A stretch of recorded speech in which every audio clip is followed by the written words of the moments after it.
Masih ada. Ada. Apa khabar doktor? Assalamualaikum warahmatullahi wabarakatuh. Alhamdulillah sihat, sejahtera. Baiklah. Para penonton sudah bersedia. Sesi yang pertama bagi forum webinar kita adalah tentang penjelasan hukum, fakta sains, kepentingan dan keselamatan pengambilan vaksin atau dos penggalak. Saya ingin memberitahu kepada Dr. Salman, panel kita, setiap soalan yang dituju akan diberikan tempoh masa paling lama 5 hingga ke 7 minit untuk menjawab.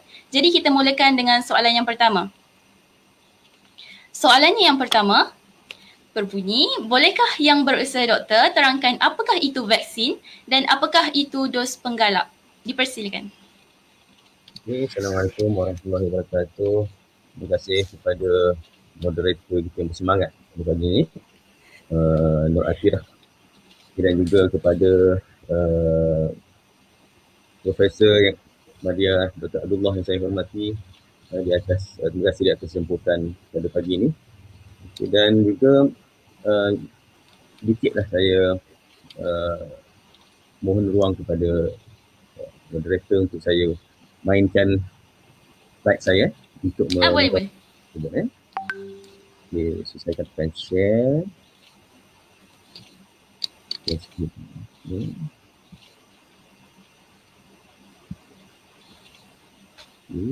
so, boleh nampak saya punya slide kan? Boleh. Okay.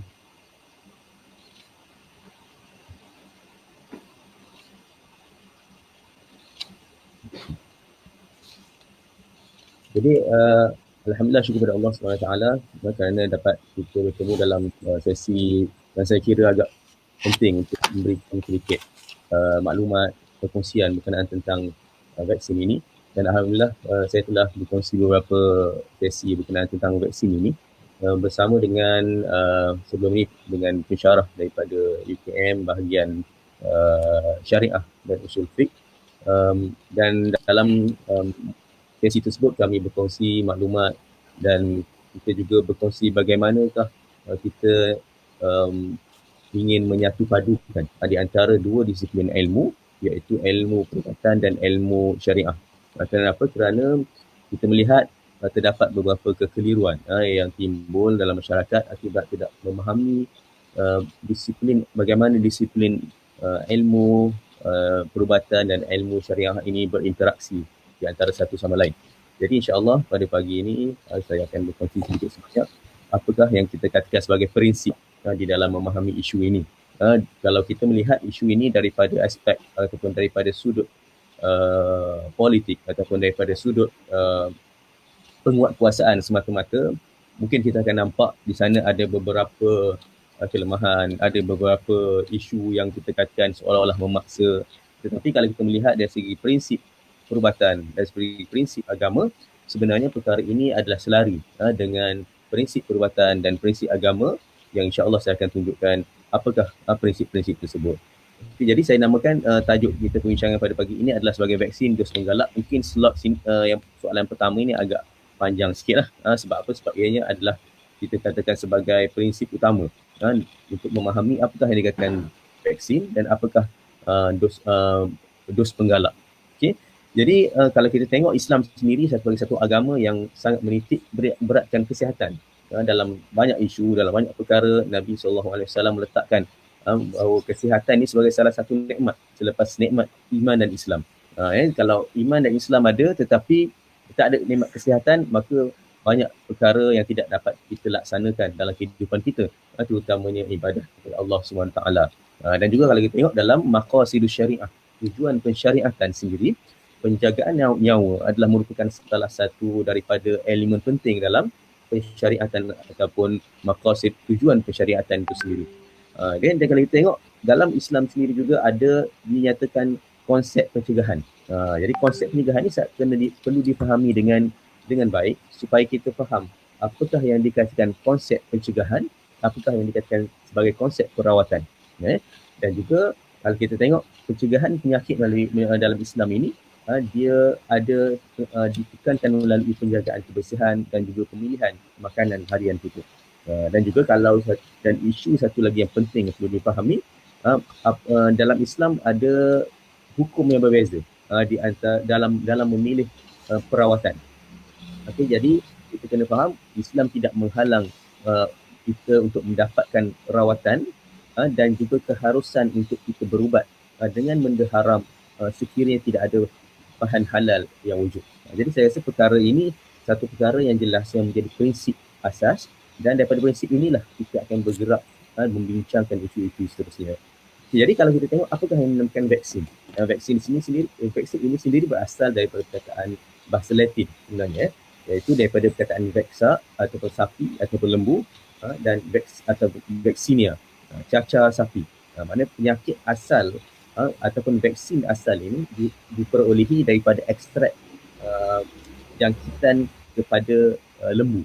Ini saya akan tunjukkan sedikit apakah sejarahnya. Sebab kita perlu faham benda ni supaya kita timbul nanti kita katakan ini agenda baru, ini agenda kita panggil apa, New Age, ini agenda Yahudi dan sebagainya, sebab kita kena faham perkara ini telah berlaku sepanjang sejarah dan ianya bukan berlaku hanya masa COVID ataupun dalam waktu sekitar COVID pandemik ini sahaja.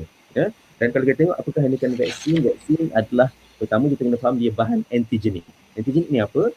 Bahan yang dapat yang sekiranya kita letak di dalam tubuh badan manusia, dia akan menimbulkan satu reaction ataupun satu tindak balas yang menghasilkan kekebalan aktif. Maksudnya kalau kita letak benda tu, badan kita akan mengenal pasti ianya sebagai satu bahan yang kita perlu bertindak balas, perlu lawan, jadi dia akan keluarkan satu kekebalan ataupun pertahanan badan yang kita namakan sebagai antibody. Ya? Jadi bukan semua penyakit ada vaksin.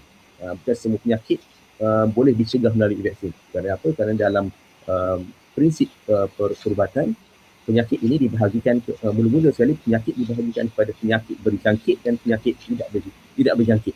Jadi itu yang paling asas sekali. Jadi bagi penyakit contoh penyakit kencing manis, darah tinggi, jangan carilah vaksin dia sebab dia takkan ada, kita takkan jumpa vaksin tersebut. Jadi sebab itu kita bahagikan awal-awal lagi, ada penyakit yang memerlukan ataupun boleh dicegah dengan vaksin, ada penyakit yang tidak boleh dicegah dengan vaksin. Dan vaksin hanya mencegah penyakit berjangkit. Jadi sebab itulah kita kena kita kata faham prinsip ini supaya kita tahu penyakit ini ada penyakit berjangkit, dan bila penyakit berjangkit hukumnya ataupun laluan pengurusannya adalah berbeza dengan penyakit tidak berjangkit. Ya. Kemudian selepas bahan badan kita kenal perkara tersebut sebagai satu bahan antigenik dan dia menghasilkan antibody, dan dia dengan penghasilan antibody itu ia dapat mencegah ataupun mengurangkan pengaruh infeksi kepada organisma yang menyebabkan penyakit tersebut. Boleh faham lah, walaupun definisi dia pun dah mula berbelit-belit, tapi ini asas. Ini asas yang kita kena faham sebelum kita bincang tentang perkara-perkara yang lain. Okay, jadi kalau kita tengok jenis-jenis vaksin ni ada banyak. Ya, ada live attenuated, maksudnya bahan tersebut merupakan kuman tu sendiri ataupun virus tu sendiri yang dilemahkan dan ianya menjadi ditukar kepada menjadi vaksin. Dan kemudian yang kedua adalah kita panggil inactivated ataupun kill vaksin. Okay, iaitu kuman tersebut atau bakteria ataupun virus tersebut telah dilemahkan dan telah menjadi tidak aktif dan ianya menjadi vaksin. Ataupun yang ketiga adalah vaksin toxoid.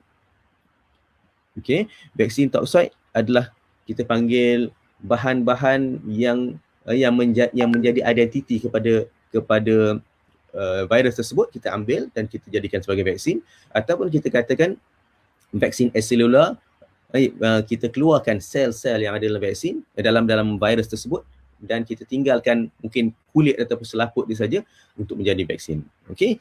Jadi itulah takrif ringkas apa yang dikatakan vaksin itu sendiri. Okey. Dan jadi saya pergi kepada terus kepada apa yang dikatakan sebagai booster, kemudian kita akan bincang apa yang lain. Okey, dan apa yang maksudkan sebagai booster penggalak adalah pemberian dos tambahan selepas dos lengkap. Ya, jadi dos lengkap, minta maaf suara saya boleh didengari ya? Boleh, boleh. Boleh ya? Tapi saya Ya. hilang bunyi tu. Okey. So, apa yang dikatakan sebagai dos penggalak ataupun booster adalah pemberian dos tambahan selepas dos lengkap. Yang dimaksudkan dengan dos lengkap adalah dos yang mampu meningkatkan kadar imuniti kita kepada satu tahap pertahanan, yang mana tahap pertahanan tersebut dibuktikan sebagai mampu untuk menolak ataupun menghalang daripada jangkitan. Ya. Jadi dia dalam kes COVID ini, kita katakan seseorang itu berada pada pertahanan yang optimum sekiranya tahap antibody. Kita kena faham ada antigenik, ada antigen, ada antibody. Antibody ni apa yang kita, pertahanan yang kita keluarkan. Jadi apabila tahap antibody tersebut berada pada 250 international unit per desiliter dalam tubuh badan kita, maka kita katakan seseorang itu telah ada imuniti kepada COVID. Jadi selepas kita kata dos lengkap, seseorang itu dah mencapai tahap 250 tersebut ke atas, sehingga tahap mungkin maksimum kita katakan sebagai 1200, maka ketika itu kita kata orang itu telah dilindungi oleh vaksin dos lengkap tadi. Tetapi kalau kita tengok dengan pertambahan masa, dengan pergerakan masa, pertahanan tersebut boleh menurun. Ya, pertahanan tersebut boleh menurun, maka kita memberikan dos penggalak ataupun booster ni bagi meningkatkan imuniti selepas memori pertahanan menurun dengan pergerakan masa tadi. Okey. Jadi keperluan dia bergantung kepada tahap antibody terhadap penyakit yang ada dalam badan, yang wujud, ataupun dan kita kata tahap antibody dalam badan orang yang divaksin tersebut. Contohnya penyakit influenza, iaitu kita katakan sebagai contoh sesama yang disebabkan oleh influenza, vaksinnya diperlukan setiap tahun bagi negara yang tinggi kadar influenzanya. Dan bagi contoh penyakit kedua, difteria, iaitu kita katakan sebagai jangkitan di saluran pernafasan atas, pertussis ataupun batuk kokol, tetanus, kita dalam bahasa Melayunya apa ya, tetanus ni dia kita katakan sebagai penyakit yang kancing gigi. Jadi bagi DPT ni kita galakkan juga setiap 10 tahun. Dan hepatitis hanya sekali seumur hidup. Jadi setiap penyakit tersebut keperluan dia kepada booster adalah bergantung kepada tahap antibody yang berada dalam tubuh individu tersebut. Dan ianya berdasarkan kajian yang panjang untuk memastikan bahawa kadar antibody tersebut berada pada tahap yang optimum, dan apabila dia menurun daripada kadar optimum, maka ketika itulah diperlukan dos penggalak tersebut. Okay, jadi saya rasa untuk soalan pertama saya berhenti pada penerangan tersebut. Wallahu alam.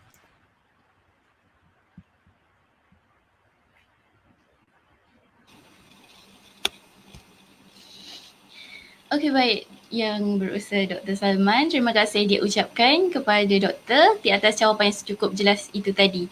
Jadi secara ringkasnya, vaksin ni ialah bahan antigenik yang digunakan untuk menghasilkan kekebalan aktif ataupun antibody terhadap penyakit supaya dapat cegah ataupun mengurangkan pengaruh infeksi. Ya. Dan booster pula ialah pemberian dos tambahan selepas menerima dos lengkap. Okey. Baik, kita beralih kepada soalan yang kedua. Soalan yang kedua berbunyi, apakah kepentingan mengambil vaksin dan juga dos penggalak pada masa kini? Dan adakah vaksin dan dos penggalak ini sesuai untuk semua peringkat umur? Terima kasih moderator kita. Saya share sekali lagi. Okey. Jadi kalau kita katakan keperluan, apakah keperluan kita kepada vaksin dan dos penggalak ini? Jadi bila timbul isu keperluan ini, maka kita perlu faham ada beberapa aspek lah. Beberapa aspek yang kita katakan sebagai prinsip asas. Ya. Okey. Jadi sebelum kita pergi kepada keperluan, kita kena melihat vaksin ini daripada prinsip yang kita katakan sebagai ikhtiar, yang kalau dalam aspek agama kita kena bezakan di antara konsep ikhtiar dengan konsep tawakal. Kenapa? Kerana konsep ikhtiar ini adalah memerlukan satu usaha kita untuk melakukan sesuatu sebelum kita berserah kepada Allah Subhanahu Wa Taala. Jadi konsep ini satu konsep yang jelas. Jadi tidak ada dalam agama kita Islam ini berserah semata-mata sama ada dalam isu kesihatan, dalam perkara rezeki, dalam perkara apa saja, kita dituntut untuk berikhtiar, mencari solusi terbaik bagi menangani apa-apa saja masalah sebelum kita menyerahkan kepada Allah Subhanahu Wa Taala. Jadi itu yang prinsip yang pertama yang kita faham. Kemudian yang kedua yang perlu kita faham, ianya juga berkaitan dengan sunnatullah dan syariatullah. Apa sunnatullah? Sunnatullah ini adalah hukum-hukum alam yang telah disusun oleh Allah Subhanahu Wa Taala, yang mana hukum-hukum tersebut bergerak mengikut kehendak Allah Subhanahu Wa Taala. Ataupun senang kita cakap, sunnatullah adalah ilmu pemerhatian tentang alam yang dikumpulkan ataupun telah dibukukan di dalam ilmu sains. Itulah sunnatullah. Kerana itulah kita katakan ilmu sains ini bukan ilmu yang terpisah daripada agama. Bukan ilmu yang terpisah daripada ilmu Allah Subhanahu Wa Taala. Kerana apa? Kerana apa yang dikaji ataupun apa yang dilihat adalah bagaimanakah disiplin ataupun bagaimanakah kehendak Allah Subhanahu Wa Taala yang telah ditetapkan pada setiap perkara dalam alam ini. Bagi contoh dalam isu kesihatan, secara mudahnya kalau kita boleh katakan apakah sunnatullah? Sunnatullahnya adalah contoh bagi penyakit tertentu, kita usahakan satu perawatan, dan perawatan tersebut mana yang sesuai dengan sunnatullah, maka dia akan membawa kepada kesembuhan. Itu kita katakan sebagai mana ikhtiar kita adalah untuk mencari sunnatullah. Ikhtiar kita adalah untuk melihat mana sunnatullah yang telah ditetapkan oleh Allah Subhanahu Taala yang terbaik untuk membantu kita menyelesaikan masalah kehidupan kita. Dan yang kedua adalah syariatullah. Syariatullah ini adalah kehendak Allah, yang mana kehendak Allah Subhanahu Taala ini mutlak dan tidak terikat kepada sunnatullah tadi. Sunnatullah tu telah Allah Ta'ala tetapkan pada azali, sejak azali, tetapi Allah SWT boleh kita katakan sebagai untuk berkehendak, bercanggah ataupun mengatasi sunnatullah yang telah ditetapkan tadi. Hakikatnya kedua-duanya adalah kehendak Allah. Hakikatnya kedua-duanya kehendak Allah SWT. Jadi sebagai contoh, kalau kita katakan seorang yang sakit dan kemudian dia mengambil perawatan tertentu, ataupun mungkin tidak mengambil perawatan, tetapi Allah SWT berkehendak pada dia untuk kesembuhan, maka dia tetap akan sembuh. Jadi ini satu benda yang keyakinan akidah yang telah ada dalam diri perawat. Jadi bagi diri perawat Muslim, tidak timbul bahawa kita nak beriman kepada vaksin melebihi Allah, kita nak beriman kepada COVID melebihi Allah. Tak timbul isu tersebut. Kerana perkara tersebut sekiranya kita faham, kita tak akan timbul, kita tak akan keluar kata-kata takut Allah ke takut COVID. Takut percaya vaksin ke percaya Allah. Kerana kata-kata tersebut menunjukkan bahawa pertama, kita sendiri tidak memahami prinsip tersebut, dan kedua, kita seolah-olah menuduh bahawa orang yang berikhtiar tadi sebagai orang yang kurang kepercayaan kepada Allah SWT. Sedangkan perkara tersebut tidak sepatut berlaku, tuduhan tersebut tidak sepatut berlaku bagi seorang Muslim kepada Muslim yang lain. Kita tak masuk lagi tentang kita katakan tuduhan ataupun mengatakan ini mengikut agenda Dajjal dan sebagainya. Itu mungkin membawa kepada takfir, kepada takfir orang-orang lain, mempersoalkan akidah orang lain. Minta maaf, saya kena menerangkan isu ni supaya kita faham apakah kita panggil khilaf ataupun punca perselisihan dalam isu vaksin ini. Mungkin ambil masa juga. Soalan kedua, soalan pertama ambil masa, kedua ambil masa, jadi panjang cerita lah. Tapi kena terangkan.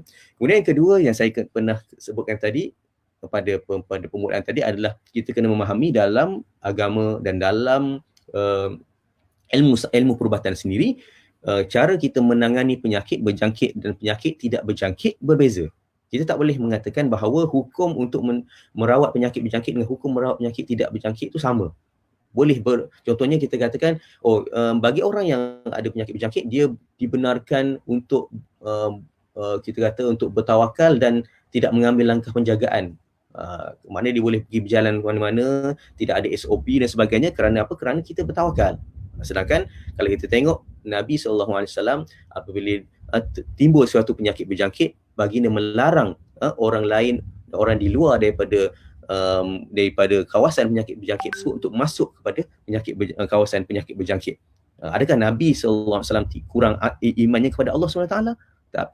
Mana jawapannya tidak. Kenapa? Kerana Nabi SAW memahami isu ini bukan sekadar isu luaran, tetapi Nabi melihat bahawa ada penyakit yang dibenarkan untuk bertawakal. Sebagai contoh, ada seorang wanita pada zaman Nabi SAW, dia mengalami masalah sawan. Sawan ni dia bukan berjangkit, dia adalah penyakit yang ada pada individu tersebut, ataupun kita panggil epilepsi. Jadi dalam isu tersebut, Nabi memberi option kepada dia, memberi pilihan kepada dia. Kalau engkau nak aku doakan kesembuhan, aku boleh doakan. Tetapi kalau engkau nak bersabar dengan penyakit engkau, iaitu penyakit yang tidak berjangkit ni, maka engkau akan dapat pahala dan syurga daripada Allah SWT. Tetapi beza dengan pendekatan Nabi ketika menangani penyakit berjangkit. Banyak hadis-hadis yang kita boleh tunjukkan bagaimana Nabi menghalang daripada dicampurkan ataupun orang yang mempunyai penyakit berjangkit ni bergaul dengan orang tidak penyakit berjangkit. Orang yang di luar daripada penyakit berjangkit tidak boleh masuk ke dalam kawasan yang ada penyakit berjangkit, iaitu ta'un ketika itu. Maka kita tengok Nabi SAW sendiri bukan bergantung semata-mata kepada kepercayaan kepada Allah SWT kemudian langgar segala disiplin ilmu, tak. Tapi Nabi tunjukkan kepada kita apakah kaedah untuk menangani penyakit berjangkit dan penyakit tidak berjangkit. Dan juga kalau kita tengok ikhtiar itu sendiri ada dua, iaitu ikhtiar pencegahan dan ikhtiar perawatan. Mungkin kita katakan ini vaksin adalah ikhtiar pencegahan, bukan ikhtiar perawatan. Kalau orang tidak faham perkara ini, orang katakan buat apa ambil vaksin? Kena juga COVID, ataupun boleh ada komplikasi juga daripada COVID. Sebenarnya dia tidak faham. Ikhtiar di sini adalah ikhtiar untuk pencegahan. Ikhtiar perawatan masih tidak wujud untuk masalah COVID ni. Dan juga yang kita kena faham kaedah yang seterusnya yang juga merupakan kaedah dalam kita panggil apa? Dalam fiqh, iaitu kita kena menimbang di antara manfaat dan mudarat. Dalam mana-mana isu sekalipun, kita kena faham bahawa di sana ada manfaat dan di sana ada mudarat. Hatta perkara yang ada manfaat juga boleh jadi mungkin ada mudarat. Dan kalau timbul perkara yang dua-dua mudarat, bagaimana kaedah untuk memilih perkara tersebut, itu juga telah diterangkan di dalam kaedah-kaedah agama. Okey, saya terus sedikit lagi. Kalau kita tengok keperluan vaksin, ni kalau kita nak ceritakan daripada sejarah, daripada sudut bagaimana vaksin tadi. Okey, jadi keperluan vaksin ini timbul apabila kalau kita katakan bagaimana kita nak meningkatkan kadar pertahanan badan kita tadi. Contohnya kalau kita kata tunjukkan. Okey. Jadi ini adalah graf yang kita boleh nampak bagi orang yang kita kata kadar pertahanan badan bagi orang yang mengalami COVID ataupun orang yang mengambil vaksin. Jadi yang kita ingin bina dalam tubuh badan manusia ni adalah antibody. Itu isu dia. Isu dia kita nak bantu membina antibody. Dengan antibody tersebut ianya menjadi pertahanan kepada jangkitan COVID ataupun jangkitan tengok pada jenis vaksin. Tapi kita sebut sekarang ni vaksin COVID. Itu satu lagi yang kita kena faham. Kerana ada orang dia ingat bila vaksin tu semua penyakit tak kena. Bila vaksin tu takkan mati.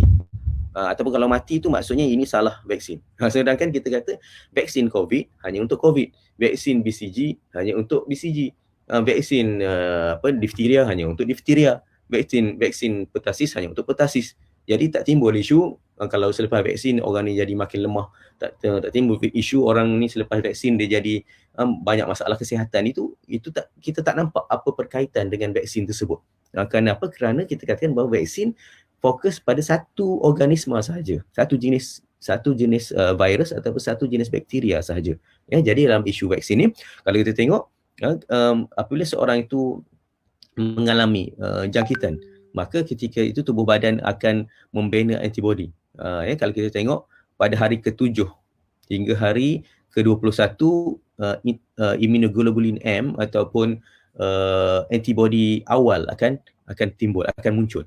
Dan kemudian pada hari ke-14 antibody yang berbentuk long term iaitu immunoglobulin G akan muncul, dan immunoglobulin G inilah yang kita nakkan ataupun kita harapkan daripada vaksin tersebut untuk terus melindungi kita daripada jangkitan COVID. Bukan maksud immunoglobulin beriman kepada immunoglobulin G kita kena faham. Kalau kata tak guna kita cakap apa-apa pun. Sebab apa? Sebab kita tak faham apa yang kita bincangkan. Yang kita ceritakan ni adalah reaksi tubuh badan kita. Reaksi tubuh badan kita, dan reaksi tersebut akan menjadi pertahanan kepada jangkitan COVID. Jadi immunoglobulin G ini adalah satu sistem pertahanan yang timbul daripada selepas 14 hari daripada jangkitan ataupun selepas 14 hari daripada vaksin. Jadi tujuan vaksin ni apa? Kalau bagi orang yang belum kena jangkitan, kita nak biar ada timbul ataupun keluar immunoglobulin M dan immunoglobulin G ni yang merupakan antibody ni tanpa perlu kena COVID. Sebab isu dia kita tak nak orang kena COVID, kerana bila orang kena COVID, dia punya reaksi kepada COVID ataupun kepada jangkitan tersebut pelbagai. Mungkin bagi orang yang ada penyakit lain, penyakit yang sebelum dijangkiti, sebagai contoh orang yang lemah, orang kecil manis, orang tua dan sebagainya, bila dia kena penyakit COVID, mungkin dia kena stage 1, mungkin dia kena stage 2, mungkin dia kena stage 3, 4 dan seterusnya. Jadi kalau bagi orang yang mengambil vaksin, tahap antibody ini dibina sama dengan orang yang dijangkiti, tetapi dalam masa yang sama dia tidak mengalami stage-stage yang dilalui oleh orang yang dijangkiti COVID. Tetapi hasilnya sama, iaitu terbina pertahanan antibody dalam tubuh badan dia, dan kemudian kita katakan immunoglobulin G ini adalah yang akan terus berada dalam badan kita, dan pelindungan yang selama mana immunoglobulin G ni berada pada tahap optimum yang kita katakan lebih pada 250 international unit tadi, dan juga kita katakan satu lagi berapa lama dia boleh bertahan, tempoh dia. Jadi selama mana dia boleh bertahan, selama itu tidak perlukan booster. Tapi apabila dia telah menurun bawah daripada 250, kalau kita tengok graf ni dia meningkat dan berada pada tahap optimum dan akan menurun. Jadi selepas dia menurun itulah isunya yang kita perlukan dos penggalak ini. Jadi wallahu alam.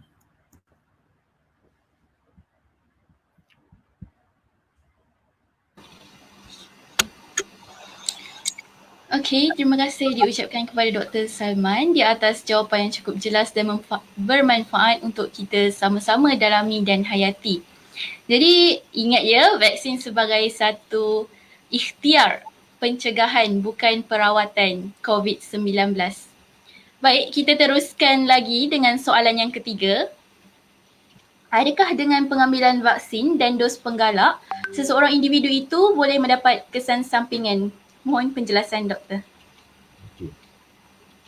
Itu soalan yang saya kira cukup baik dan agak penting untuk kita faham, kerana perkara ini kalau kita lihat dari semata-mata sudut kesan sampingan, kita lupakan tujuan asal vaksin tadi. Mungkin kita akan fokus kepada kesan sampingan dan kita lupa tujuan asal kita. Maknanya soalannya, kalau kita nak berjalan pada satu matlamat, kita fokus kepada kemuncul ataupun duri dalam perjalanan kita, kita terlupa tujuan besar kita, iaitu untuk mencapai kita katakan sebagai imuniti kelompok. Okay, jadi saya terus pada slide seterusnya yang menjawab persoalan ini. Okay, so kalau kita tengok di antara dalam vaksin ini, dia ada maslahah dan dia ada mudarat. Kita tak nafikan ada beberapa kemudaratan yang mungkin timbul daripada pengambilan vaksin. Jadi saya akan tunjukkan. Okey, jadi kalau kita tengok apakah yang menyebabkan orang ramai menolak vaksin pada peringkat awal lah. Ni di UK sendiri. Jadi tak timbul lah isu ni, isu Dajjal ke apa, sebab orang non-Muslim sendiri, orang UK, orang US sendiri ada fikiran yang sama. Cuma orang kita menggunakan alasan agama. Orang dia tak gunakan alasan agama lah. Jadi dia istilahnya sebenarnya ianya adalah berasal daripada halangan psikologi yang sama. Jadi dia buat kajian, dia lihat bahawa vaksin ni, bahawa antara benda yang menghalang rakyat di UK mengambil vaksin ketika itu adalah mereka rasakan bahawa vaksin ni tidak selamat. Iaitu 24% daripada responden mengatakan bahawa mereka tak yakin. Kemudian yang kedua, mereka takut side effect. 21%. Okey. Dan kepercayaan seterusnya kita nampak macam tak berapa valid, iaitu dia kata COVID tak bahaya pun. COVID tak bahaya pun. Okey, yang itu adalah 14%, dan ada yang kata sebab prinsip asas. Prinsip apa kita pun tak faham, prinsip asas tu ada di antara mereka. Kalau kita di Malaysia ni, mereka kata agenda Dajjal dan sebagainya. Tapi ada di UK mereka mengatakan ini adalah agenda pemerintah untuk mendapat keuntungan macam-macam. Mereka reka ataupun mereka sangka. Jadi mereka kata ini bercanggah dengan prinsip mereka, dan mereka tak nak ambil. Dan juga ada di antara mereka dia kata let the nature take its course. Maksudnya biarlah kena COVID sendiri. Kalau betul nak bagi immunity, biar kena COVID, biar ada immunity sendiri. Sedangkan kita sebut tadi, kalau orang yang sihat kena COVID, tak ada masalah. Mungkin dia kata-kata boleh bina immunity, dalam masa yang sama dia tidak pergi kepada komplikasi-komplikasi COVID. Tetapi bagi orang yang ada penyakit, dalam nak dapat immunity dengan jangkitan COVID, mungkin dia mengalami kematian. Jadi kita dengan vaksin kita harap tidak berlaku immunity dibentuk, tetapi dalam masa sama tidak berlaku kita panggil komplikasi daripada COVID. Okay. Jadi kalau kita tengok daripada ni, majoriti mempersoalkan keselamatan. Jadi kalau kita tengok apakah yang berlaku tentang apakah yang kita katakan tentang risiko bagi vaksin itu sendiri. Jadi kalau kita tengok memang berlaku side effect daripada vaksin. Seperti saya katakan tadi, kita kena jelas pertama objektif vaksin sebelum kita pergi kepada side effect vaksin. Saya boleh katakan objektif vaksin itu adalah destinasi kita, ke mana hala tuju kita, dan side effect vaksin ni sebagai penghalang kecil kita.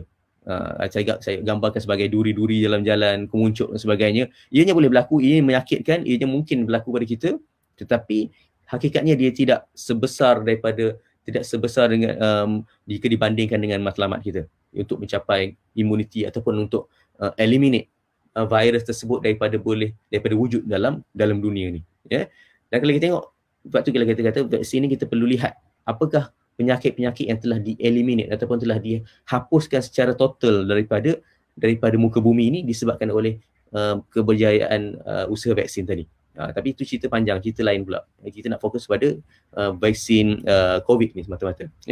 Dan kalau kita tengok dalam vaksin ni, ada kemungkinan yang berlaku bengkak di bahagian tempat yang dicocok, mungkin menyebabkan keletihan. Ini saya sendiri mengalami. Mungkin menyebabkan sakit kepala, demam, sakit sendi, muntah dan ataupun bengkak di bahagian kelenjar dan sebagainya. Jadi ini adalah yang majoriti dilaporkan, dan kalau kita tengok kebanyakan majoritinya mengalami reaction ataupun bengkak di bahagian yang tempat dicocok. Dan ini dibuat kajian. Maksudnya kita tidak ada sana penafian ataupun mengatakan vaksin ini 100% tak ada side effect langsung, ataupun 100% berkesan, ataupun 100% wajib disebabkan oleh dia teramat selamat. Kita katakan ada di sana side effect, tetapi kalau kita tengok side effect yang disenaraikan ini, side effect common yang kita katakan, maka di sana kita tengok side effect ini tidak sepatutnya menghalang kita daripada tujuan asal kita untuk mencapai immunity kelompok bagi setiap negara tersebut. Dengan immunity kelompok tersebut, kita harapkan virus tersebut tidak boleh lagi berjangkit di antara satu individu pada individu yang lain, dan akhirnya akan terhapus daripada negara tersebut dan seterusnya kepada seluruh dunia. Jadi itu tujuan asal kita, iaitu herd immunity. Jadi kalau kita tengok, ini adalah side effect daripada booster tu sendiri. Dia lebih kurang sama dengan side effect daripada pengambilan asal. Cuma kalau mengikut pengalaman, booster ni dia punya side effect dia yang dinyatakan tadi lebih sedikit berbanding dengan reaction ataupun side effect cuk-cukan ataupun injection pertama dan kedua lah. Tetapi kalau kita tengok juga, kita kena tengok dalam konteks yang luas. Apakah bila kita kata tentang side effect tadi, kita kena bandingkan juga dengan side effect perkara-perkara lain ataupun risiko-risiko tindakan ataupun kita kata perkara-perkara lain. Contoh kita ambil dalam 4 perkara ni lah. Yang pertama vaksin, yang kedua hormon ataupun kita kata pil perancang, yang ketiga merokok, dan keempat COVID tu sendiri. Okey, kita ambil satu side effect ataupun risiko, iaitu berlakunya blood clot ataupun penyumbatan salur darah. Sama ada di dalam biasanya di bahagian yang kita kata berisiko adalah penyumbatan salur darah di bahagian otak ataupun jantung. Berlaku dalam vaksin, tetapi kalau kita tengok kadarnya adalah 0.0004%, iaitu dalam 1 juta orang yang dicocok ataupun mengambil vaksin, berlaku 4 kes penyumbatan salur darah disebabkan oleh vaksin. Okey, sebelum kita pergi kita tengok, kita katakan bahaya benda ni, kita tengok dulu risiko yang berlaku disebabkan oleh pil perancang. Yang pil perancang 0.05, lagi tinggi. Sedangkan selama ni ramai je orang ambil pil perancang. Dan yang paling hobi yang paling yang kita kata kebanyakan daripada lelaki, minta maaf, iaitu merokok.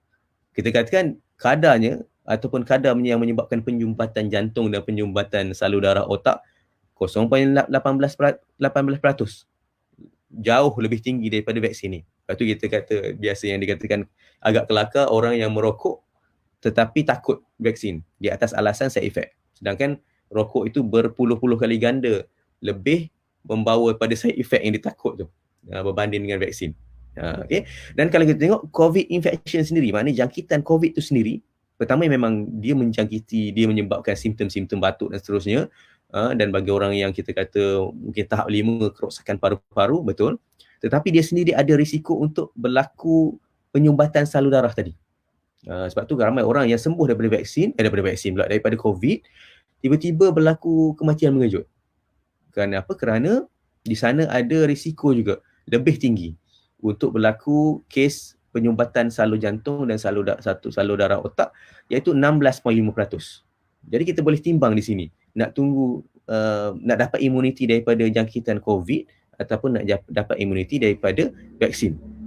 Kerana apa? Kerana side effect ataupun kesan kita panggil kesan buruk daripada perkara tersebut lebih banyak, lebih tinggi berbanding dengan vaksin itu sendiri.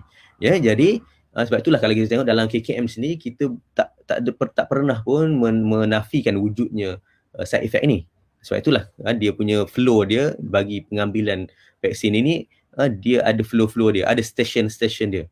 Mungkin semua yang dah ambil vaksin tahu kita ada screening station, kita nak tanyakan orang tu ada penyakit apa-apa ke, ada reaction kepada setengah bahan. Dan kalau bagi orang-orang bagi golongan tertentu, kita memang terpaksa tolak daripada ambil vaksin. Bukan semua orang kita nak vaksin. Bukan semua disebabkan kita kata program vaksinasi ni kita nak cocok semua orang tanpa mengira latar belakang dia, tanpa mengira risiko dia, tak. Kita ada checklist kita akan tengok apakah risiko-risiko sekiranya divaksin. Kalau lebih tinggi risiko kalau divaksin, maka kita kata tak perlu ambil vaksin lagi. Ataupun kita akan ambil vaksin dalam keadaan yang kita akan monitor secara rapat. Jadi bagi orang yang lepas pada session pertama boleh vaksin. Itu pertama. Kemudian selepas kita inject, kita akan ada stesen pemerhatian. Kerana apa? Kerana side effect tadi yang kita sebut tadi biasa berlaku dalam tempoh 30 minit selepas dicocok ataupun selepas pengambilan vaksin. Jadi kita ada tempat pemerhatian pula. Ketika ini di tempat pemerhatian mungkin ada yang berlaku reaction tadi. Ada beberapa kes yang kita tengok berlaku, contohnya berlaku alergi satu badan. Ada berlaku. Kemudian ada mungkin yang berlaku jadi alergi tersebut melibatkan salur pernafasan dia jadi susah nafas. Ada berlaku. Tetapi dalam tempat pemerhatian tersebut kita akan sediakan kita katakan doktor-doktor, kita akan sediakan tempat untuk perawatan bagi merawat side effect daripada vaksin tersebut. Jadi lepas tu kita katakan bila selepas pemerhatian 30 minit ni, insya-Allah tidak ada lagi kesan sampingan tersebut. Cuma ada yang berlaku, contoh kita katakan selepas balik rumah dan sebagainya, itu pun mungkin kita kena lihat adakah ianya related dengan vaksin ataupun tidak. Disebabkan oleh perkara itu, KKM membuka kita kata ruang untuk laporan kesihatan selepas divaksin. Mana kalau timbul isu kesihatan yang tak pernah timbul sebelum ni, tetapi selepas vaksin, mungkin sehari selepas vaksin, atau seminggu selepas vaksin, ataupun sebulan selepas vaksin, jadi mereka perlu melaporkan side effect tersebut ataupun AEFI tersebut kepada KKM melalui ruang yang disediakan. Dalam arti kata lain, tak pernah pun dalam program vaksin ini kita menafikan wujudnya side effect, dan kita pun tidak pernah menutup ruang untuk orang melaporkan sekiranya berlaku apa-apa side effect daripada vaksin. Boleh lapor anytime dan kita akan melihat adakah ianya betul-betul berkaitan dengan vaksin, adakah kes tersebut satu dalam 3 juta ataupun seluruh rakyat Malaysia ni satu je yang berlaku. Jadi kalau satu saja yang berlaku daripada seluruh rakyat Malaysia yang ambil vaksin, adakah boleh kita katakan ianya related dengan vaksin? Jadi isu tu kadang-kadang kita perlu perhalusi, bukan terus menimbulkan polemik daripada isu-isu yang berlaku. Wallahualam.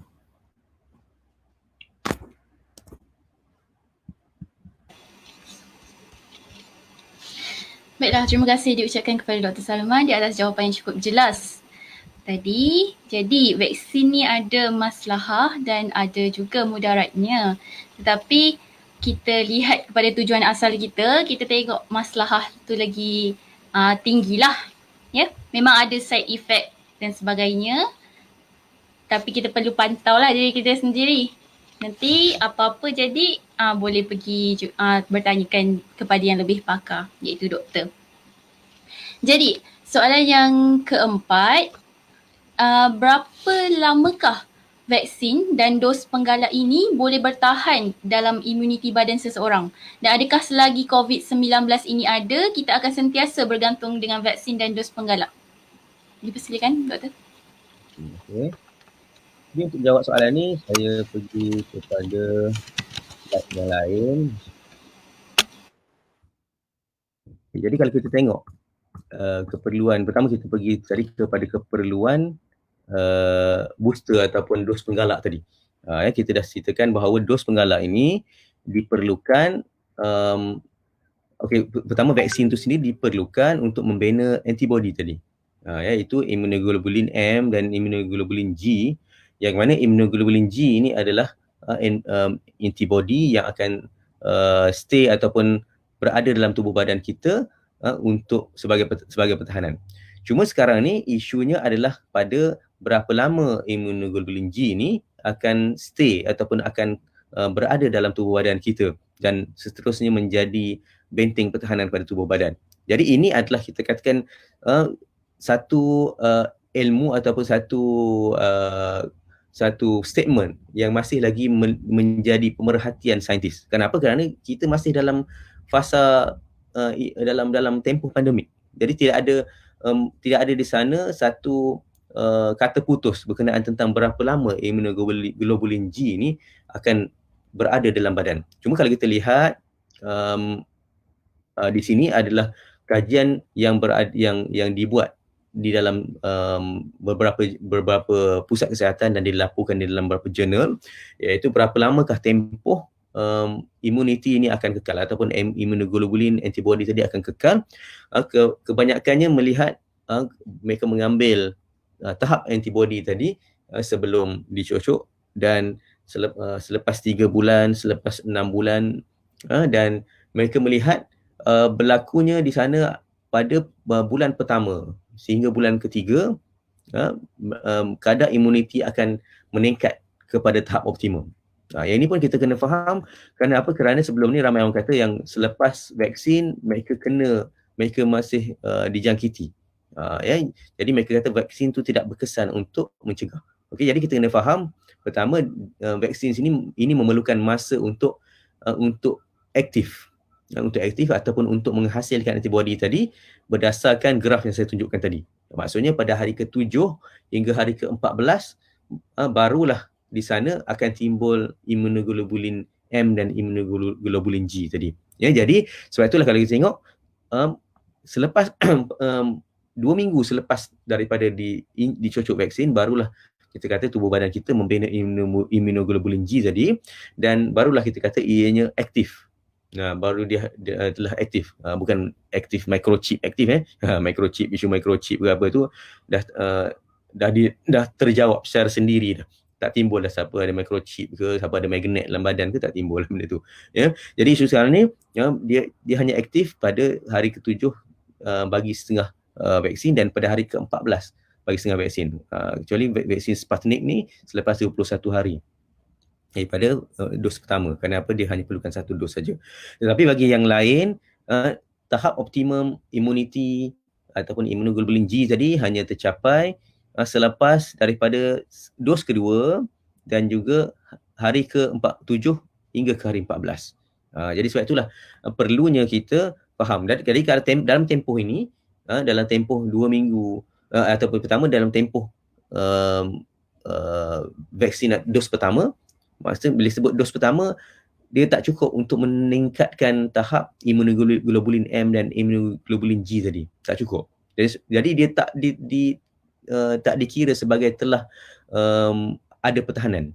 Jadi orang yang ambil vaksin satu sahaja, maka dia tak dikira sebagai orang yang telah cukup lengkap vaksin kerana immunoglobulin tadi tak naik. Dia naik dalam kadar yang sangat rendah dan tidak membawa pada perlindungan. Tetapi selepas dos kedua, dan dos kedua sendiri selepas 14 hari, barulah kita kata immunoglobulin M tadi dan immunoglobulin G tadi akan naik kepada tahap yang kita katakan lebih daripada 250 international unit tadi, dan yang paling maksimum adalah 1,200. Jadi daripada kosong dia akan naik kepada 250. So lepas daripada 250 tu mungkin pada bulan pertama, kedua, dan maksimum pada bulan ketiga.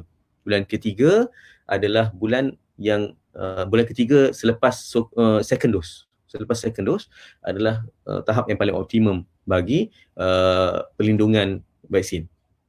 Jadi sebelum sebelum bulan ketiga, risiko untuk kena tu lebih tinggi. Jadi bukan vaksin tidak berkesan, tetapi tubuh badan kita baru nak membina antibody bagi pertahanan tersebut. Dan juga selepas daripada bulan ketiga, isu sekarang, selepas daripada bulan ketiga, kadar imuniti tersebut menurun, antibody dia menurun. Dia ambil pada tempoh 4 bulan, 5 bulan, 6 bulan, dia lihat ada penurunan daripada maksimum 1,200 tadi, dia mula menurun 900 dan seterusnya.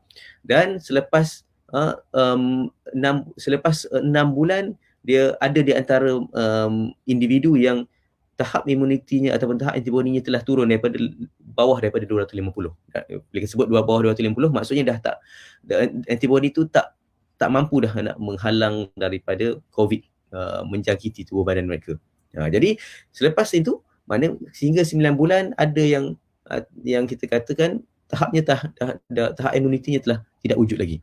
Jadi apa solusinya?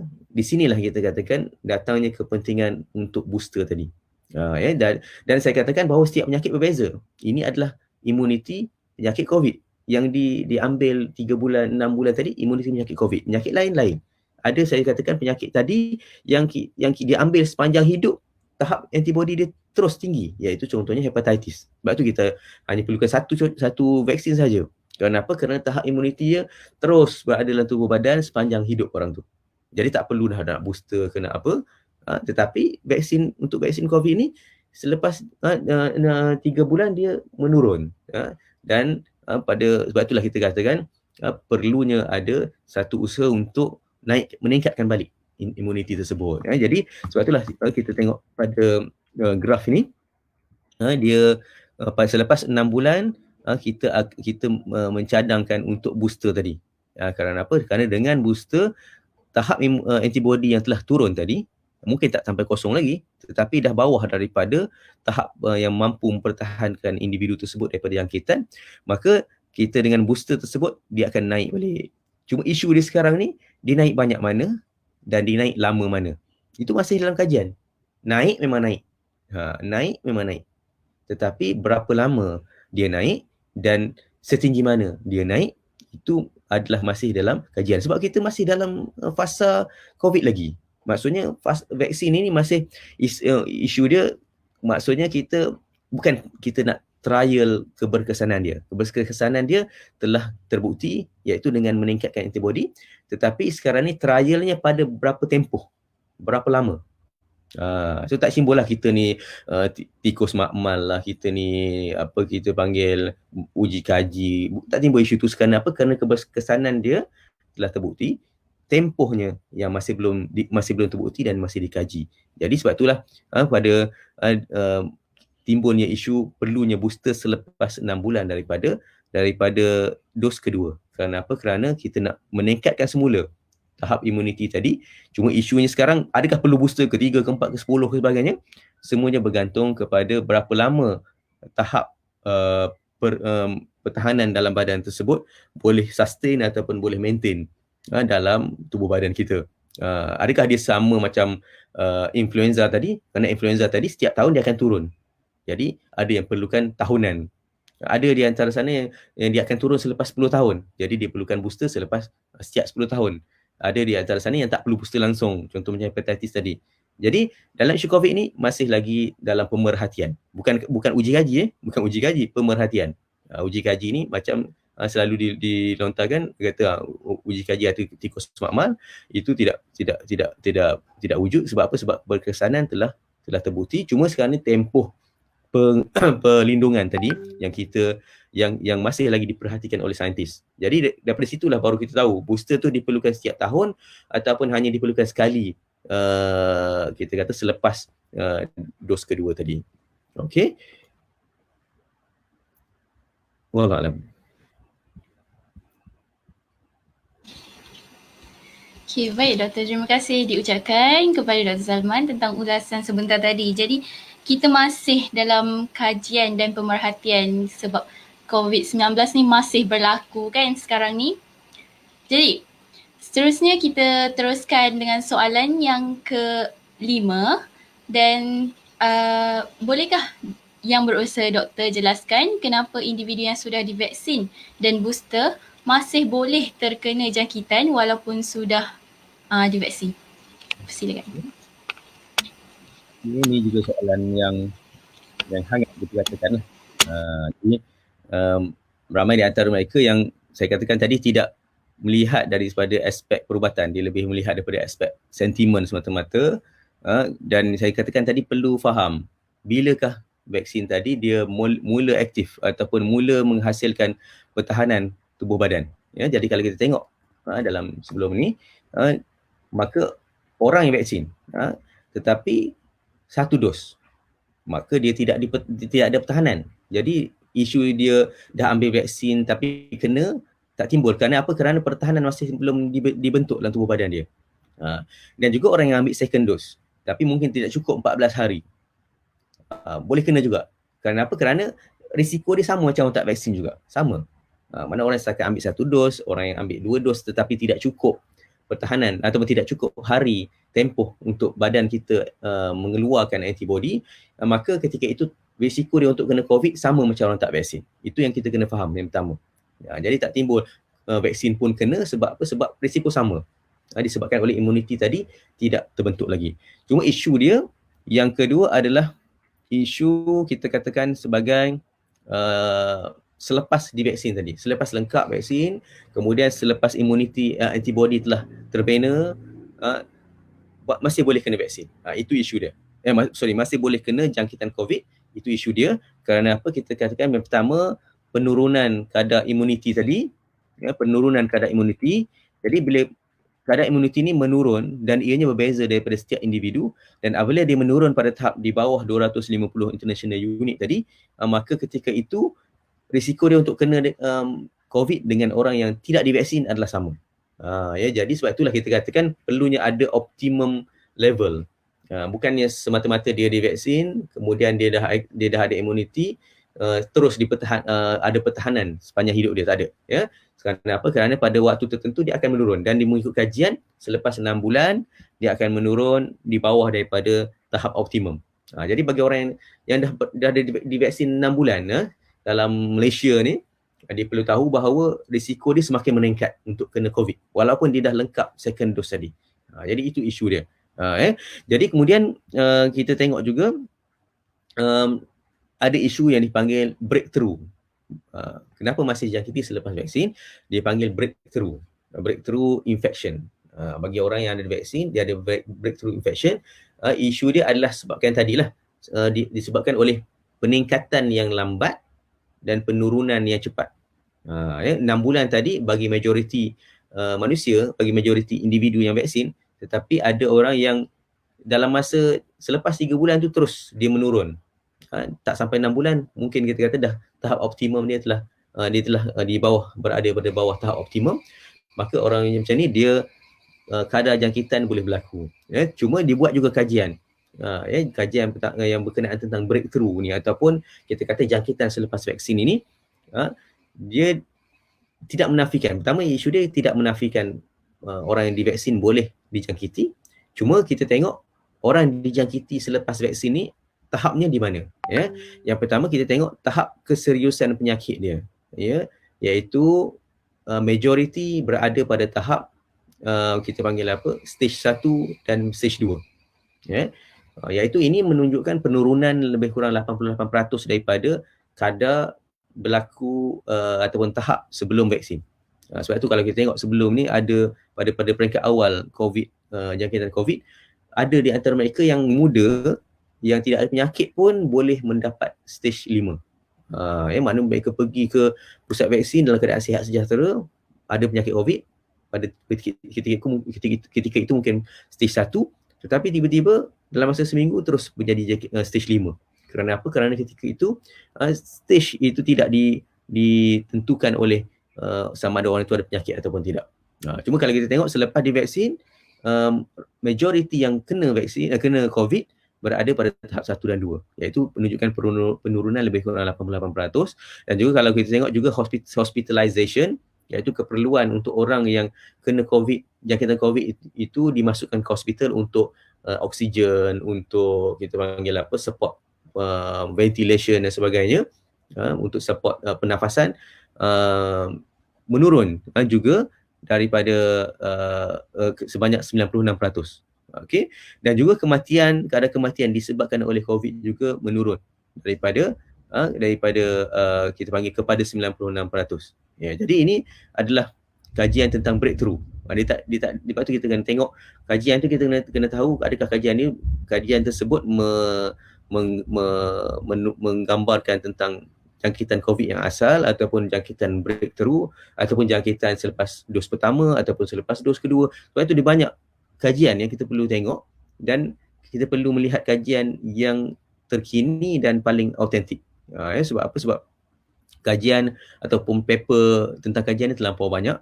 Sebab itulah kita tak boleh semata-mata quote mana-mana paper dan terus menjustifikasikan ataupun terus mengatakan bahawa ini adalah cara yang terbaik ataupun ini adalah data yang perlu dipegang.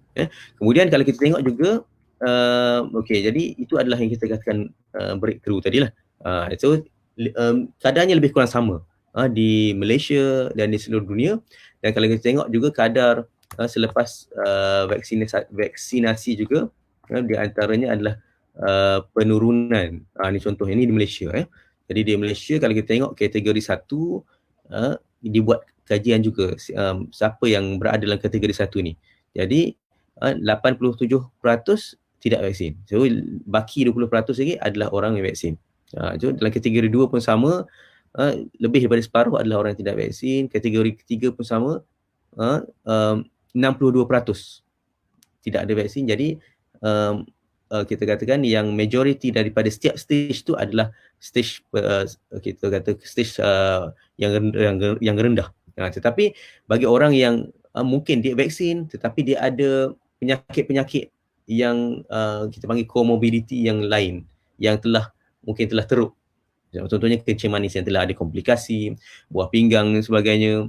Jadi kadar ataupun kita kata vaksin tersebut tidak kita kata betul-betul memberikan pertahanan kepada dia.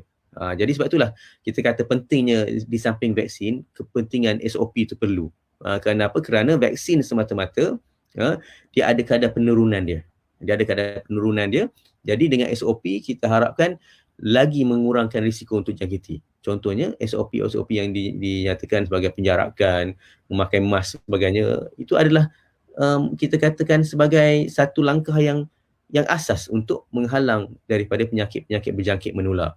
Jadi kita tak payah tengoklah kalau yang berlaku kita kata masyarakat kita yang duduk berkumpul di hotel ke atau di pusat peranginan, itu tidak menggambarkan kita panggil apa prinsip asas. Itu adalah sikap masyarakat kita.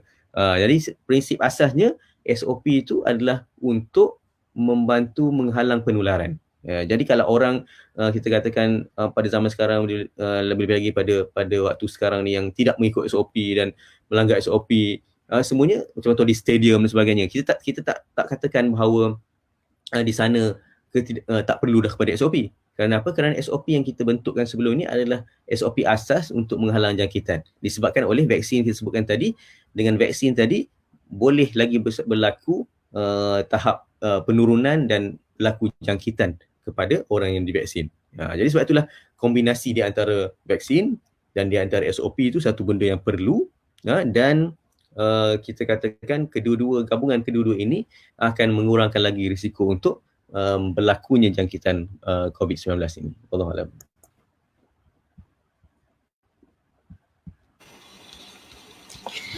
Baik, terima kasih Dr. Salman di atas ulasan yang begitu jelas untuk kita fahami.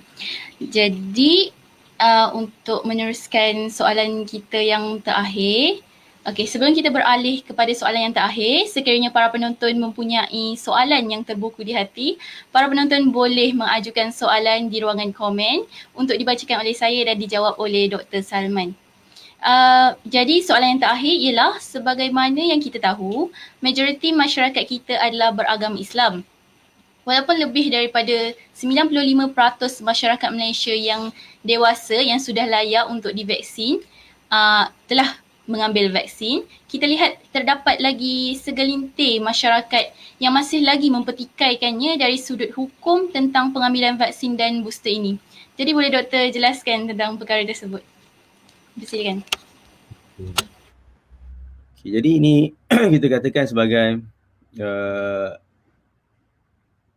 keperluan untuk kita merujuk kepada mereka yang berkeahlian. Maknanya apabila kita ada kemusykilan, apabila kita ada di sananya persoalan ataupun kegusaran tentang suatu perkara, kita perlu merujuk mereka yang berkeahlian, mereka yang mempunyai keilmuan ataupun mendalami disiplin ilmu tersebut, bukan kepada orang yang kita tidak tahu tentang latar belakang mereka. Kenapa? Kerana maklumat yang kita dapat daripada perbincangan ataupun daripada persoalan tersebut yang akan menentukan pendirian kita.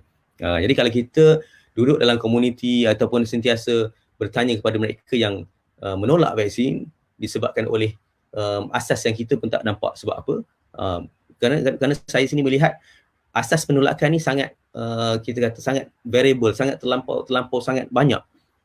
Ada di antara yang menolak vaksin disebabkan mereka tak percaya COVID wujud. Ada yang menolak vaksin kerana mereka katakan COVID itu seperti sesama. Maknanya sesama je pun, dia kata kenapa nak beria-beria untuk vaksin dan sebagainya.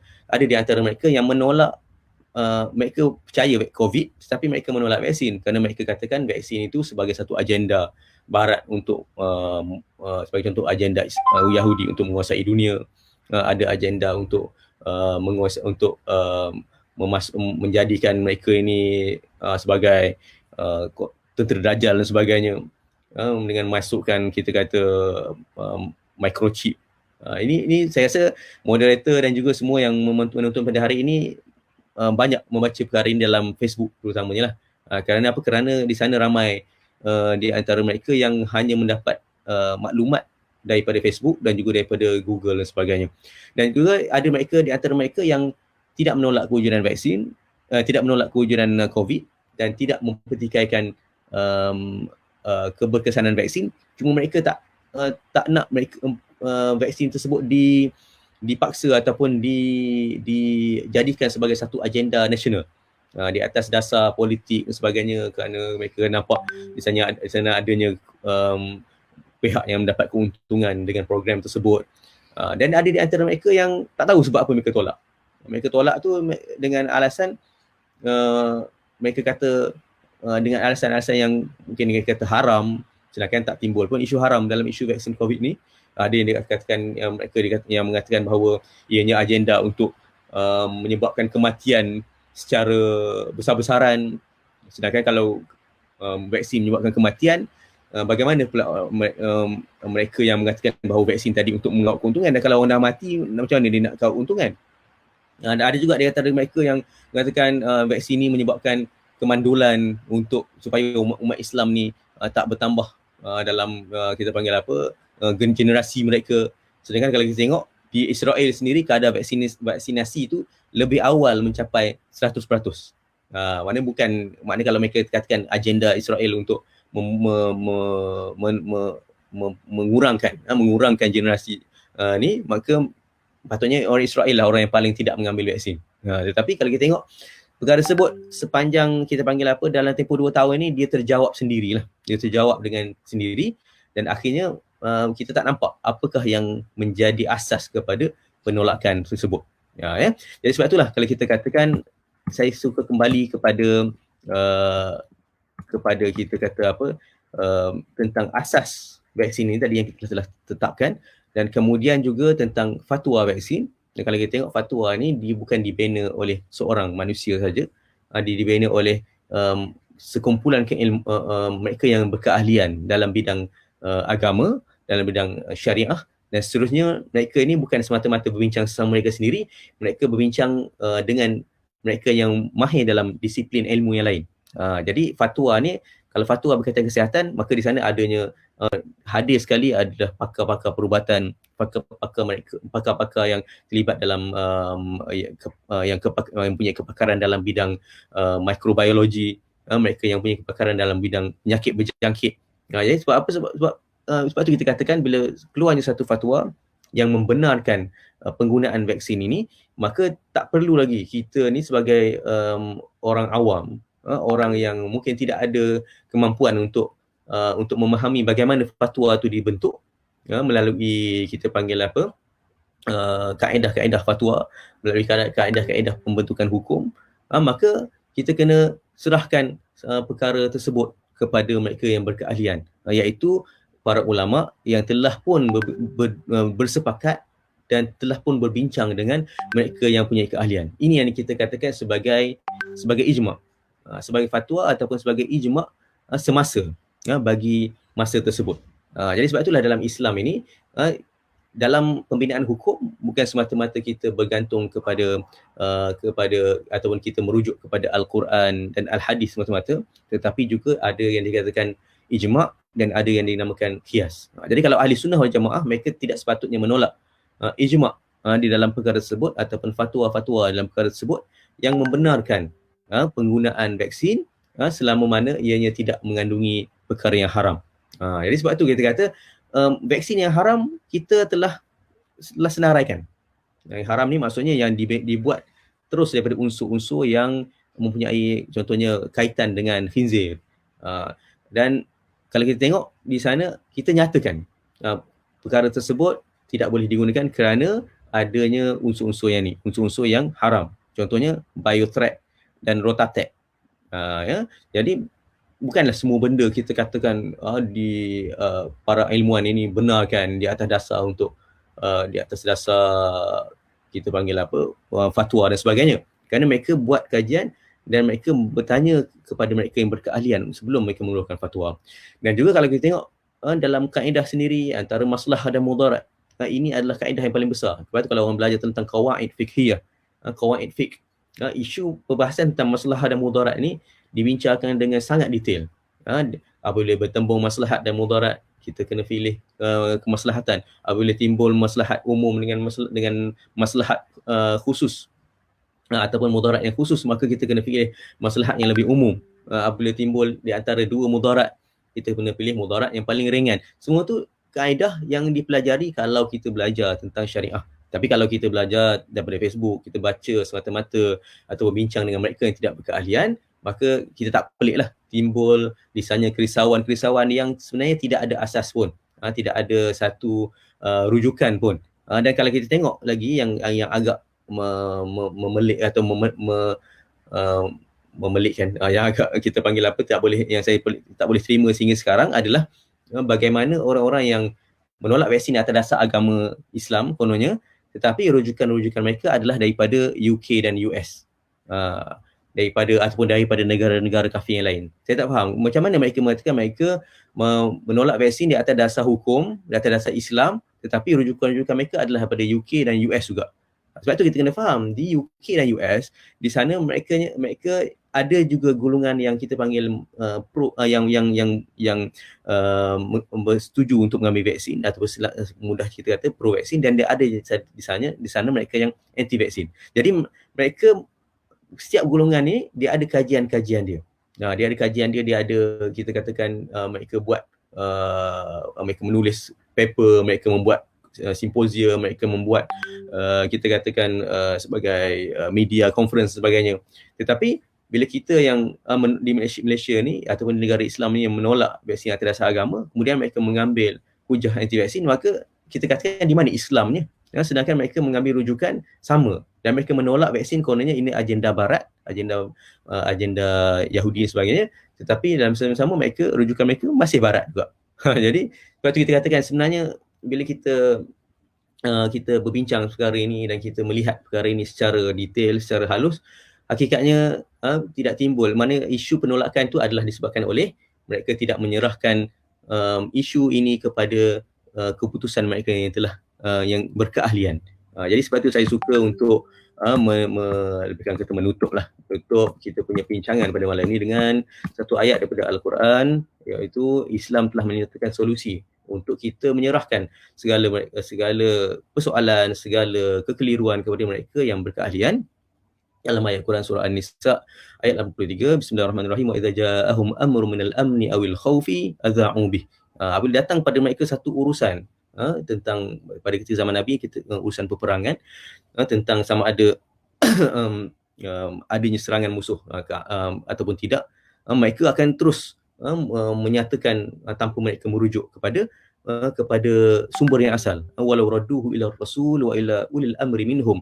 Kalau mereka menyerahkan urusan ini kepada Rasul dan kepada mereka yang ulil amri, nescaya la'alimahu alladhina yastanbitunahu minhum. Nescaya mereka akan dapati keputusan ataupun hasil dari tindakan mereka itu adalah hasil yang sesuai dengan kehendak Allah Ta'ala dan juga Rasulnya.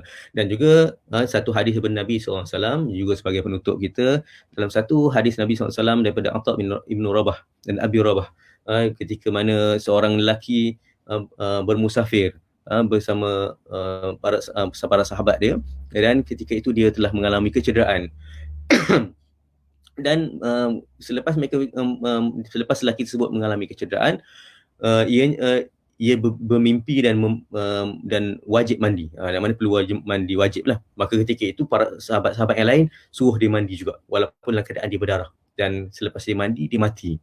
Disebabkan oleh pendarahan daripada kawasan tersebut. Maka perkara tersebut sampai kepada Rasulullah SAW. Jadi apa yang kata Rasulullah tidak kata okey itu ajal dia, maka hendaklah kita redha. Rasulullah tak kata kita panggil tak apa dia mati syahid kerana dia mati dalam keadaan nak menunaikan suruhan Allah. Rasulullah tak kata itu. Rasulullah kata qatalahumullah. Kamu telah membunuh dia. Kamu telah membunuh dia. Maka Allah Ta'ala akan membunuh orang yang berkata tanpa ilmu. Alam yakun shifa'ul ayyi su'al. Bukankah kalau kamu jahil, kamu ni tak tahu, kamu sepatutnya tanya. Bukankah pertanyaan itu penyembuh kepada kejahilan. Jadi dalam isu ini Nabi salahkan orang yang mengeluarkan fatwa, orang yang memberikan pandangan yang menyebabkan kematian orang tersebut. Jadi sebab itulah hadis ini kita boleh relate dengan apa yang kita hadapi sekarang, iaitu kalau kita ada berlaku apa-apa segala sesuatu, kita kena rujuk kepada mereka yang berkeahlian. Jadi yang berkeahlian tentang kesihatan ni tidak lain tidak bukan adalah mereka yang belajar ataupun mereka yang mendalami ilmu perubatan dengan dalam tempoh yang lama. Dan juga kalau mereka yang mengeluarkan fatwa, maka kita kena rujuklah kepada mufti-mufti yang mengeluarkan fatwa tersebut, berbanding dengan orang yang kita katakan mungkin ustaz, mungkin orang yang ada background agama, tetapi mereka tidak mendalami dan tidak berinteraksi dengan mereka yang berkeahlian dalam bidang kesihatan. Maka pandangan mereka dalam isu ini sepatutnya tidak diambil secara meluas. Okey, wallahu alam.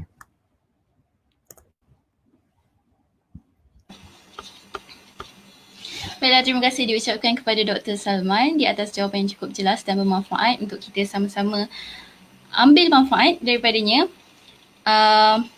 Kesimpulannya dah keluar dah fatwa daripada pasti, jadi tak perlulah kita runsing-runsing fikir pasal benda yang tak perlu difikir. Dan rujuklah kepada ahli yang pakar pada bidang-bidang tertentu.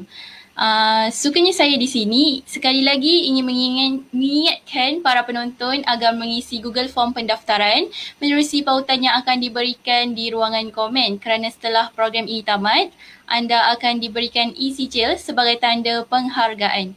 Di samping itu, saya mohon supaya penonton yang hadir dalam live pagi ini untuk klik butang share, komen ataupun likes untuk kita sama-sama sebarkan sesi webinar kita ini dalam Facebook masing-masing supaya sahabat-sahabat kita yang lain juga dapat manfaat daripada program kita pada pagi ini. Baiklah, bagi meneruskan agenda kita lagi pada hari ini, sesi Q&A akan dijalankan. Para penonton boleh mengajukan soalan di ruangan komen untuk dibacakan oleh saya dan dijawab oleh Yang Berusaha Dr. Salman.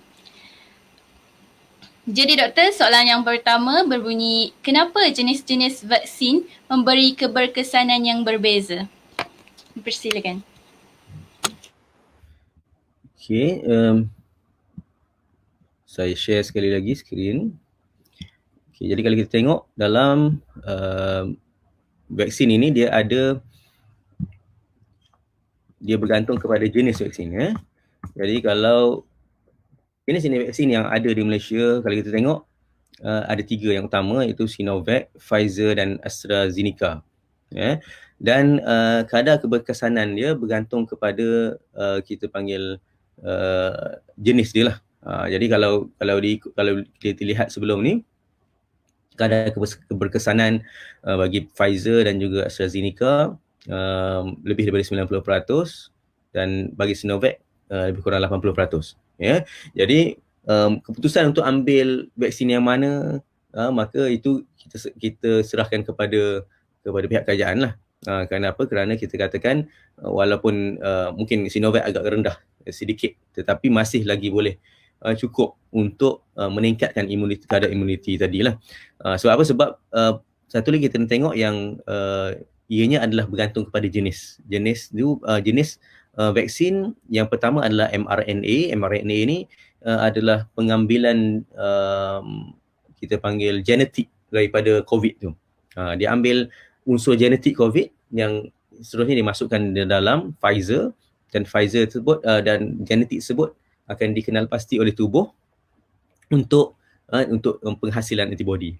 Yang kedua adalah kita panggil viral vector ataupun unsur di selaput daripada virus, iaitu dalam kita panggil bagi AstraZeneca.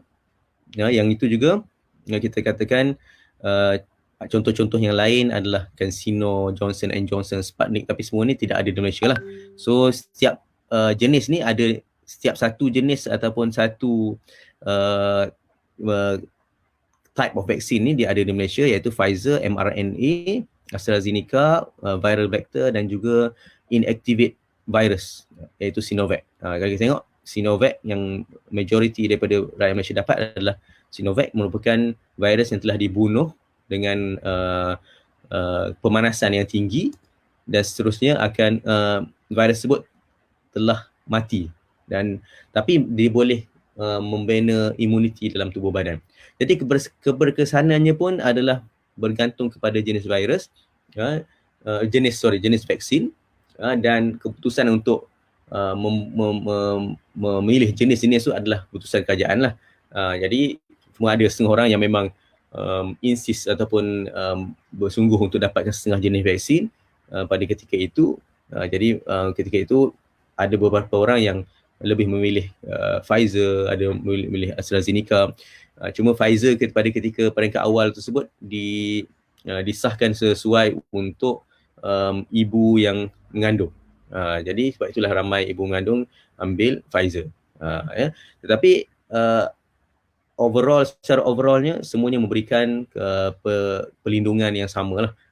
Cuma isu yang saya sebutkan tadi, tempoh perlindungan. Maksudnya selepas 3 bulan tu berapa lama dia akan terus bertahan.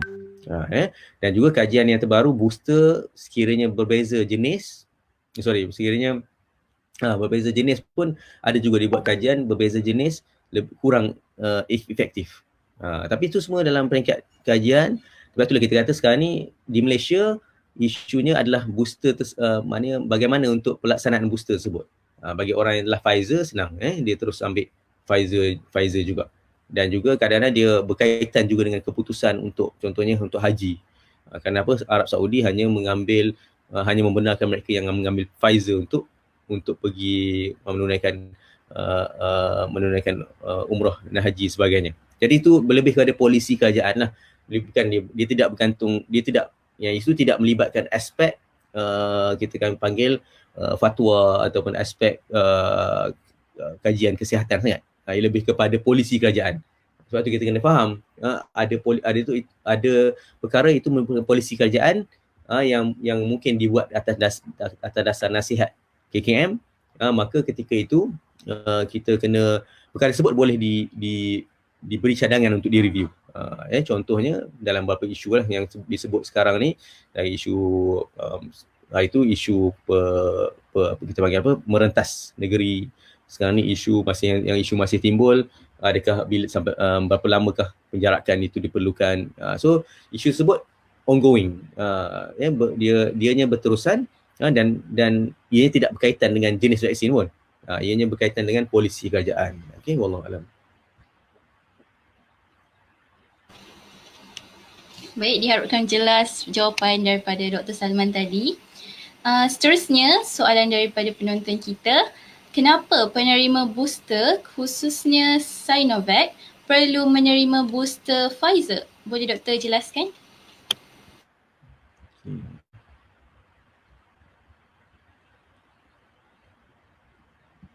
Okey. So untuk kita kata jenis booster ni,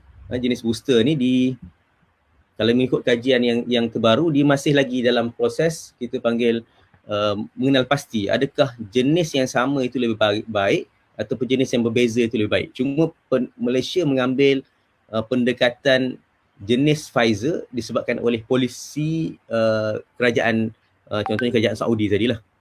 Jadi disebabkan oleh perkara tersebut, kita menggunakan Pfizer walaupun bagi orang yang sebelum ini mengambil Sinovac.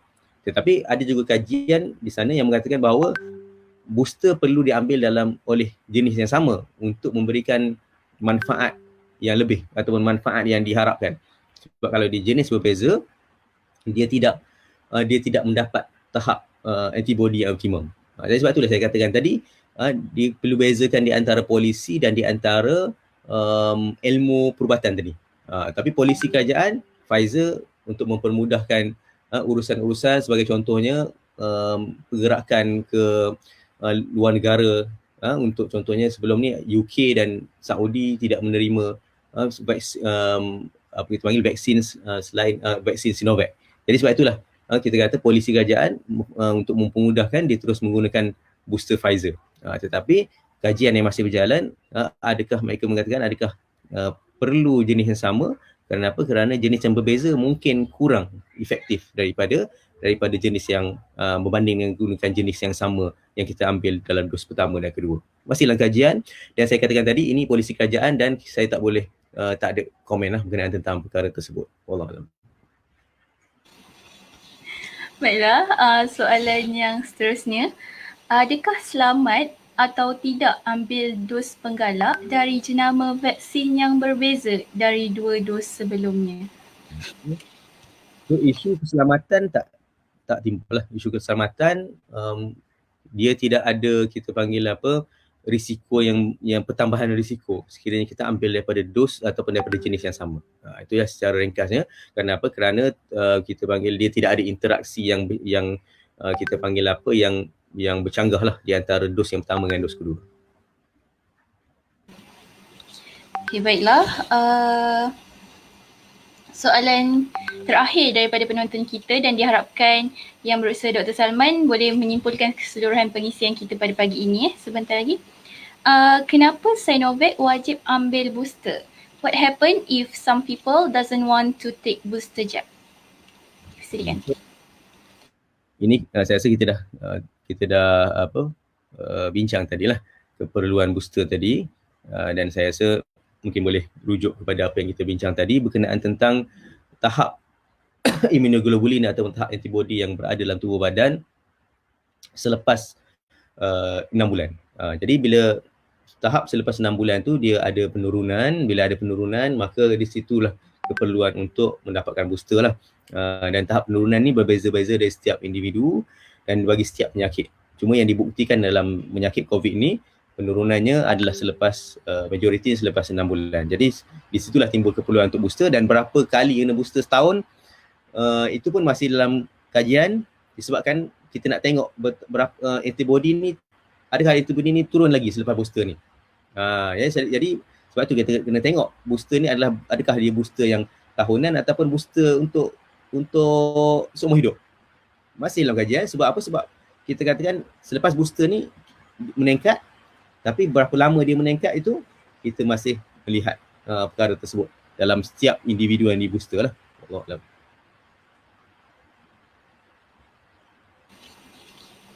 Okey, baiklah. So, ada lagi soalan tambahan daripada penonton kita. Bolehkah penerima vaksin dan booster menderma darah?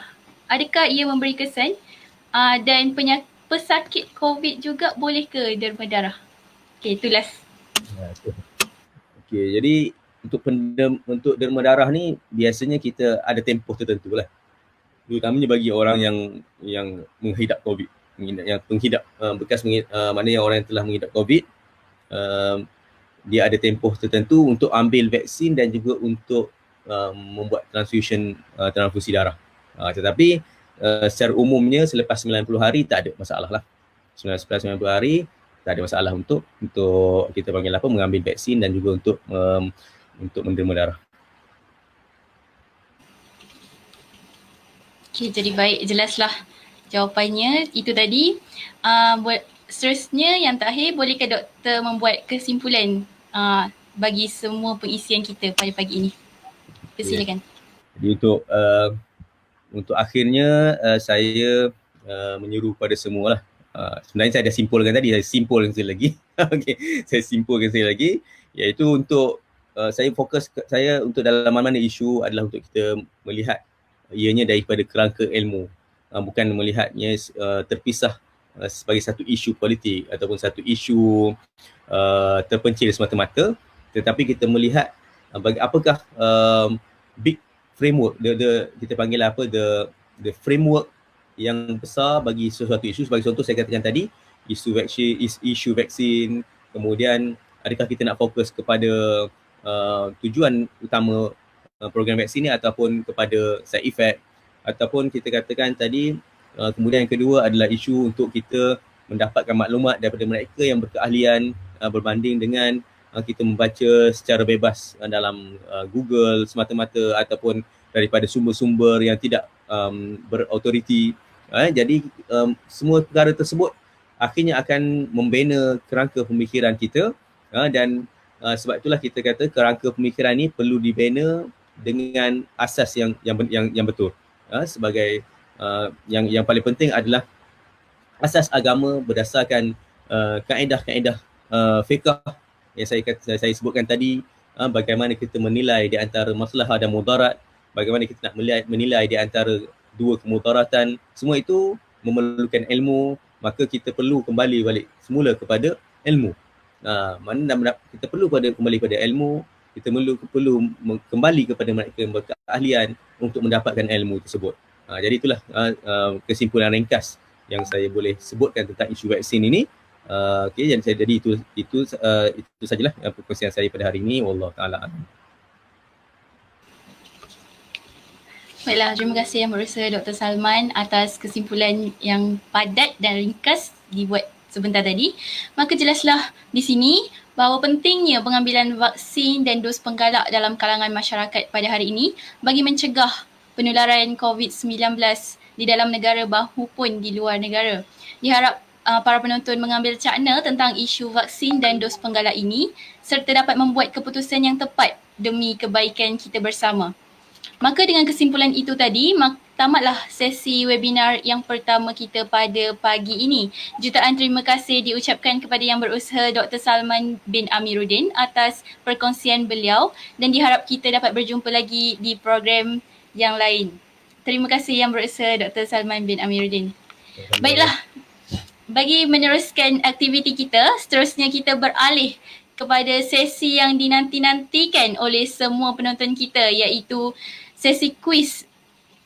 Saya mencadangkan para peserta menggunakan 2 gadget untuk kemudahan para peserta menjawab soalan yang akan dipamerkan di skrin.